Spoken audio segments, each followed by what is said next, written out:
odpust był tego, to tam się jechało. No to tak widzę jak dzisiaj, tu jak z Chruszowa się jedzie, no to po prawej stronie kościół, na pagóreczku tak trochę. I tam ojciec zajeżdżał z tamtej strony końmi, tam do płotu jakiegoś tam przywiązał konie.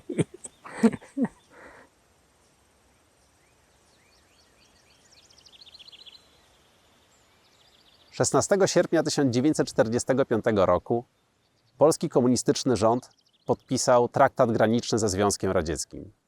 Uznano wówczas, że granica będzie przebiegać tak zwaną linią Curzona. W wielu miejscach granica przebiegała na naturalnych barierach, takich jak rzeki, m.in. rzeka Bug. Natomiast w innych dopiero czekała na wytyczenie. To zadanie powierzono w specjalnej komisji. To ona decydowała, że takie miejscowości jak Chruszów, w którym się teraz znajdujemy, w obwodzie jaworowskim, stały się częścią Związku Radzieckiego, a Budomierz, który znajduje się kilkaset metrów za moimi plecami, stał się częścią Polski Ludowej. Wśród mieszkańców Polski pozostała pamięć o tym miejscu, które pełniło tak ważną rolę w ich życiu. Dzisiaj chcemy pokazać tą małą historię. Historia, która dotyczy lokalnej społeczności. Jak pamięć o tym miejscu i jego znaczenie przetrwało przez kilka pokoleń. Ще в 1988 році стояв хрест, було накрито черепицею цей костіл. Ну, природа і все руйнує, стихії природи. Ну і хотілося б, щоб так як в нашій державі йде війна, якщо б кошти зійшли, щоб допомогти відновити цей костіл. Тому що тут йде дорога на митний переїзд, Будомир-Грушів, і багато людей їдуть, ну і так би не було.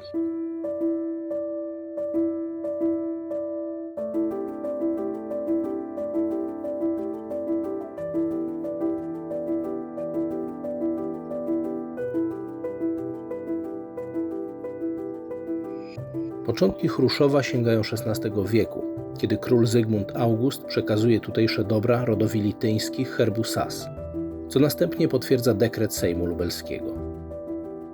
W 1715 roku właściciele dóbr, rozwadowscy, fundują drewnianą cerkiew pod wezwaniem świętego Mikołaja. W XIX wieku w Chruszowie, leżącym w ówczesnym zaborze austriackim, powstają koszary kawalerii. Pod koniec stulecia właścicielką Chruszowa i Kłonic jest Wiktoria Łubieńska. Małżeństwo z nią zawiera Franciszek Wojciech Dzierży-Kraj-Morawski, herbu Nałęcz, znany poznański działacz polityczny i społeczny. Zdobywa mandat posła do pruskiego parlamentu. Wydaje szereg publikacji o stosunkach politycznych w Galicji. Po objęciu dóbr wniesionych przez żonę, Franciszek decyduje o ufundowaniu w Chruszowie katolickiego kościoła. Świątynia zostaje ukończona w 1898 roku. Dwór w Chruszowie w końcówce XIX wieku, na początku XX wieku, to nie była taka rezydencja w naszym tego słowa rozumieniu. Chruszów był przede wszystkim takim zapleczem gospodarczym po prostu. I chyba chodziło przede wszystkim o stworzenie miejsca kultu dla miejscowej ludności. I raczej w tym widziałabym próbę opieki nad pracownikami dworu niż na tworzeniu kaplicy, która służyła właścicielom. Wojciech Dzierży-Kraj-Morawski sprzedał ten właśnie swój majątek. No i ten teren z kościółka i sama budowla został wyłączony spod sprzedaży. Obowiązek dokończenia tej budowy przejęła siostra Wiktorii Łubieńskiej, czyli Paulina. I ta Paulina Łubieńska wyszła za mąż za Ignacego Leduchowskiego. Stąd też tutaj takie powiązania z tą rodziną od świętej Leduchowskiej, bo to był jej brat, on był w stopniu kapitana w armii austriackiej. Początki koszar w Chruszowie sięgają końca lat 60. XIX wieku. Niebawem powstały pierwsze budynki, m.in. budynek sztabu garnizonu, budynki mieszkalne, szpital polowy, lazaret dla koni, ujeżdżalnia, strzelnica i oczywiście stajnie. W koszarach w Chruszowie stacjonowały różne jednostki kawaleryjskie austro-węgierskie. Był to niewielki garnizon, który według danych z 1900 roku liczył 310 żołnierzy. Po bliskich koszarach stacjonował 6. Regiment Dragonów, austriacki oczywiście. To byli czeskiego pochodzenia ci żołnierze, bo nawet gmina Lubaszów odkupiła kartkę pocztową Gruß aus Chruszów, czyli pozdrowienia z Chruszowa. Są fajne fotografie i na odwrocie właśnie jest wszystko napisane po czesku. Była wysyłana ta kartka do Stanów, to przebyła jednak drogę tam i z powrotem. Proboszcz z Niemirowa bardzo narzekał na konne podwody, bo przecież księdza trzeba było przywieźć z tego Niemirowa. Bardzo lubił, jak przyjeżdżali żołnierze po niego. Otóż on tłumaczył się, że poprzednio, gdy wojskowi wysyłali dobre konie po księdza, to zawsze w niedzielę jeździł do Chruszowa. Później jednak przysyłano zwykłe, chłopskie konie, które ledwie ciągnęły wózek. Także chociaż ksiądz Breiter raniutko z domu do Chruszowa wyjeżdżał, mógł zaledwie na 12 godzinę w południe do Niemirowa powrócić. Po zakończeniu walk o niepodległość Polski, po zakończeniu walk polsko-ukraińskich, kompleks koszarowy w Chruszowie został przejęty przez Wojsko Polskie. Ostatnią jednostką, której pododdziały stacjonowały w koszarach w Chruszowie, był 10. Pułk Strzelców Konnych, 3. i 4. Szwadron. Ta jednostka stacjonowała do 1927 roku, kiedy to te szwadrony zostały przeniesione do Radymna, a garnizon w Chruszowie został zlikwidowany. Ostatnią osobą, która zajmowała się tą zwaną opiekę kolatorską, sprawowała nad kościółkiem, to była właśnie Wanda Balko-Chrząszczewska, to była już rodzina właśnie z Budomierza. Kościół w Chruszowie, który powstał u schyłku XIX stulecia, należy do takich typowych świątyń prowincjonalnych, które były stawiane właśnie na przełomie wieków na terenie Galicji. To jest kościół bardzo mały, jest jednonawowy z wyodrębnionym prezbiterium. Prezbiterium jest węższe, ale także niższe niż sama nawa, a zatem to wyodrębnienie jest nie tylko w rzucie, ale także i w bryle. Wnętrze kościoła jest bardzo małe, bo to jest niecałe 67 m2. Wysokość kościoła liczona oczywiście na zewnątrz to jest niecałe z kolei 12 metrów. I taka niewielka budowla usytuowana była poza miejscowością przy zabudowie dworskiej, ale też i w takim dobrym usytuowaniu, jeżeli chodzi o cmentarz w miejscowości Chruszów.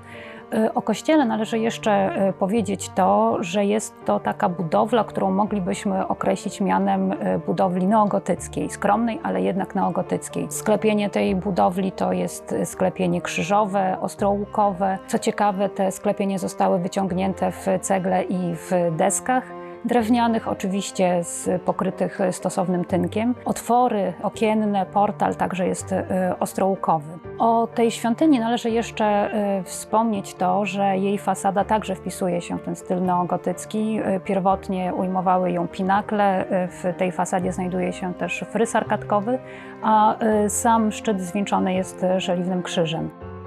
Takim elementem, o którym też należy wspomnieć, są przypory, które znajdują się w elewacjach bocznych. Ich odpowiednikiem we wnętrzu jest para pilastrów i te pilastry dzielą tą nawę na dwa przęsła. Biorąc też pod uwagę styl pracowni Ferdynanda Majerskiego, to możemy podejrzewać, że był to taki ołtarz stanowiący swobodną fuzję stylów historycznych. Architektura tego ołtarza z całą pewnością wzorowana była na formach nowożytnych. Natomiast detal jest taką swobodną wypowiedzią na temat stylu romańskiego i stąd możemy określić to stylem neoromańskim. W 2022 roku udało się odkryć dwa nieznane dotychczas projekty detalu ołtarza, który znajdował się w Chruszowie. To są projekty, które znajdują się w zbiorach rodziny Dąbrowskich-Żołyń, których opiekunką i właścicielką jest Magdalena Kątnik-Kowalska. Oba te rysunki, oba te projekty zostały sporządzone przez Ferdynanda Majerskiego, który od 1867 roku prowadził absolutnie wyjątkowe, duże, bardzo sprawne przedsiębiorstwo artystyczne w Przemyślu, które my moglibyśmy dzisiaj zakwalifikować jako po prostu taki zakład produkujący wszelkiego rodzaju wyposażenie, wystrój do świątyń, nie tylko zresztą rzymskokatolickich, ale też i grekokatolickich, także do cerkwi prawosławnych. W tej wizytacji dekanalnej zachował się zapis, że kościółek wybudowany przez państwa morawskich i leduchowskich, jest to piękna budowla, jednonawowa, murowana, pokryta dachówką, z jednym pięknym ołtarzem, cytując dosłownie, zapatrzona wszystkie niezbędne aparaty kościelne. Czyli świadczy o tym, że faktycznie był wyposażony ten kościół w monstrancje, w kielichy, wszystko co było potrzebne do sprawowania liturgii. Po sprzedaży majątku przez Franciszka Morawskiego opiekę nad kaplicą przejmuje ostatecznie kościół parafialny w Nimirowie oraz stacjonujące w Chruszowie oddziały wojskowe. Franciszek umiera w 1938 roku i zostaje pochowany w rodzinnym mieście żony, Rakowcu. Wiktoria Łubieńska umiera 11 lat po nim. Msze odprawiały się tam w Ruszowie raz w miesiącu. Dojeżdżał tam do nich ksiądz, tam były polskie chrzty, śluby, pogrzeby też, bo tam jest zaraz koło tego, obok kościółka jest cmentarz. I to jest cmentarz, można powiedzieć, polsko-ukraiński, bo tam leżą ciała i Polaków, i Ukraińców. Z opowiadań mojej mamy mieszkała na Budomierzu, natomiast w Chruszowie chodziła do szkoły. Mama urodzona była w 1931 roku. W 1937 poszła do pierwszej klasy, do szkoły właśnie w Chruszowie. To był kościół, parafia była Nimirów. Przyjeżdżało 2 księży, ksiądz Jędrzejewski i Patyniak. Właśnie ci 2 księża przyjeżdżali odprawiać mszę świętą. To był garnizonowy, wojskowy kościółek i to bardzo mały. I my tam Polacy chodzili i tak dalej. Ksiądz przyjeżdżał co 2 tygodnie jako filialny, czy jak to się nazywa. Ja byłem chrzczony w tym kościółku, no i później dorastałem i mając niecałe 7 lat, w ten czas powstała granica, to było w 1944 roku i już tam chodziłem właśnie do szkoły, do pierwszej klasy. W 1941 roku w kościele tym był chrzczony mamy brat, Krzysztof. Chrzestną była właścicielka młyna, pani Jadwiga Balko. Ona opiekowała się tym kościołem, uczyła dzieci, przygotowywała dzieci do pierwszej komunii. No, była bardzo poczciwa kobieta. Ta pani była pochodzenia żydowskiego, ale była katoliczką. Ktoś, prawdopodobnie Ukraińcy, wydali Niemcom, to także Niemcy ją zabrali i ślad po niej zaginął. Tak jak widzimy, po młynie zostały tylko same ruiny. Właścicielem tego młyna przed wojną był Balko. Jego żona miała na imię Jadwiga. Młyn był drewniany, fundamenty, jak widać, murowane. Zawsze przyjeżdżali ludzie z okolic, sąsiednich miejscowości kąpać się w lecie, to była czyściutka woda. No było naprawdę bardzo dobrze. Zaszumiały góry, zaszumiały lasy, zaszumiały góry, zaszumiały lasy.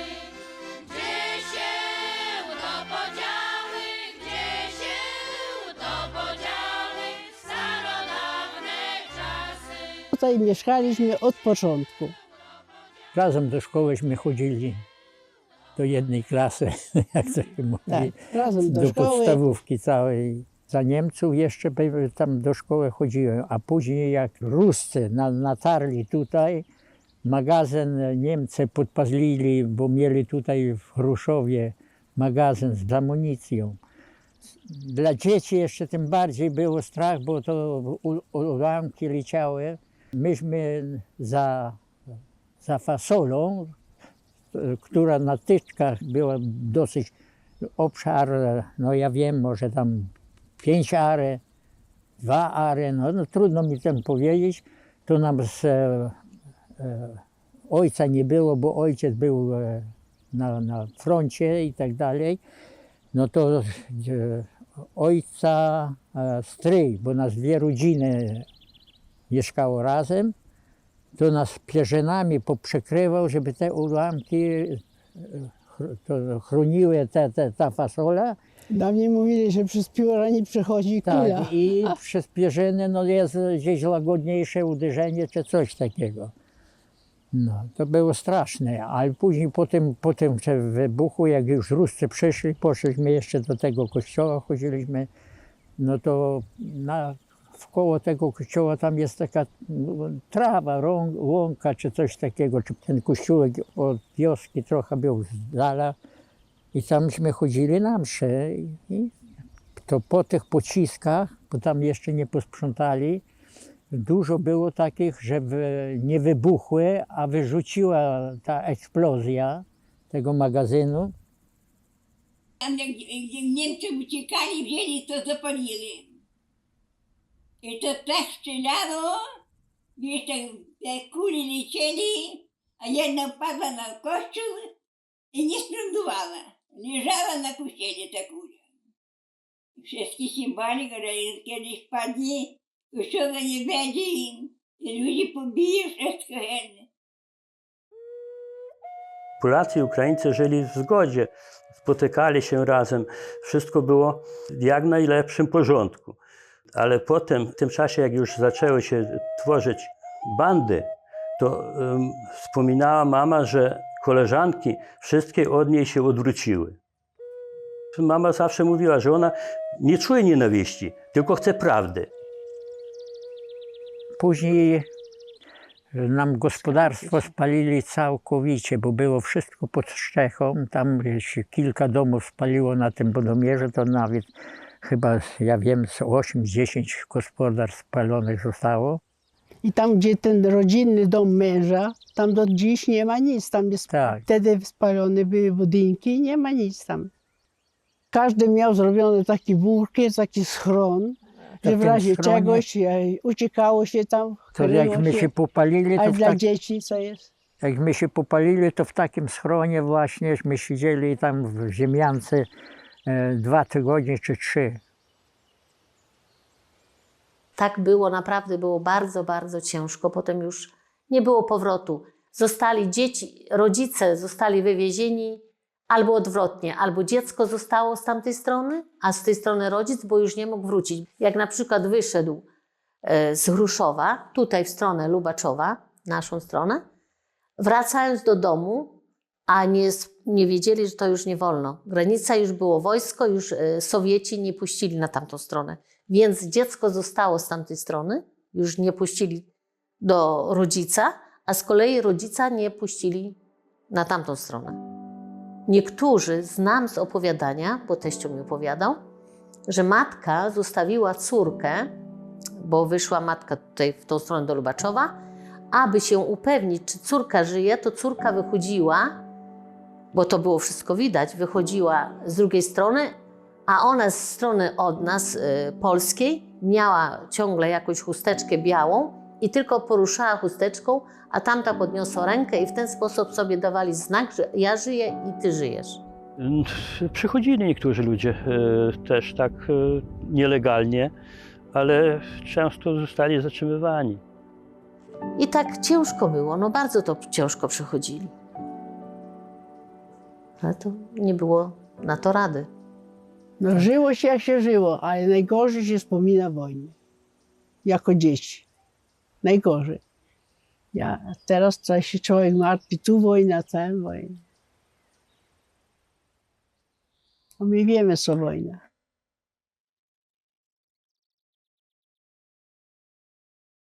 W czasie już później powojennym w kościele, no to był Związek Radziecki, tam był magazyn nawozów, pasz i zawsze chciałem tam pojechać i w roku, nie pamiętam, chyba 2014 pojechaliśmy z gminy z delegacją, to drzwi w ogóle tam nie było, to było porą letnią, w kościele było stado koni. Po prostu konie się chowały od słońca tam. Chór był częściowo jeszcze trzymał się, a jedna część, bodajże prawa strona, leżała na ziemi.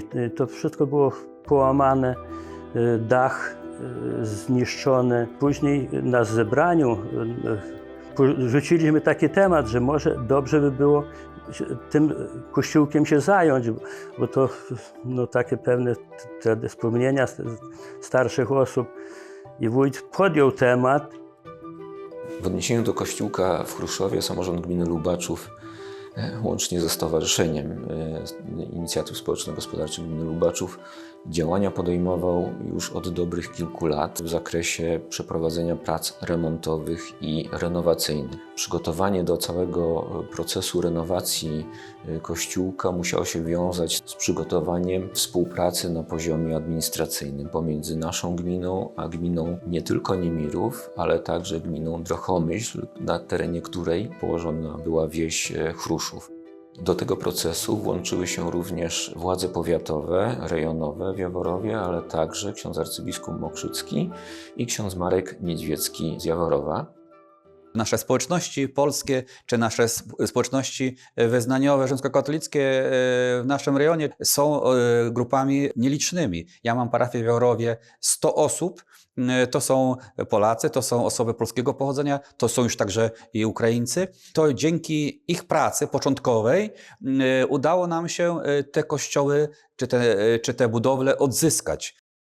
W 2017 roku przeprowadziliśmy prace porządkowe, odgruzowując kościół wewnątrz, porządkując na zewnątrz, zabezpieczając wszystkie te elementy zabytkowe, które leżały obok kościoła, bo na przykład spadły z dachu. To wszystko udało się zrobić w 2017 roku. W 2018 roku już prowadziliśmy działania związane z przygotowaniem dokumentacji technicznej i przygotowaniem kolejnych materiałów na odbudowę kościoła, na jego renowację, jak na przykład zakup drewna na więźbę dachową.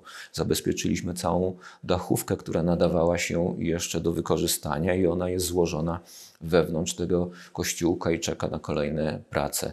W następnym roku, w 2019, przeprowadziliśmy prace związane z zabezpieczeniem fundamentów. Rok 2020, wiadomo, pandemia, 21 także, w 22 wybuchła wojna na Ukrainie. To spowodowało, że przez te 3 ostatnie lata nie mogliśmy prowadzić dalszych działań, ale dokumentacja jest przygotowana.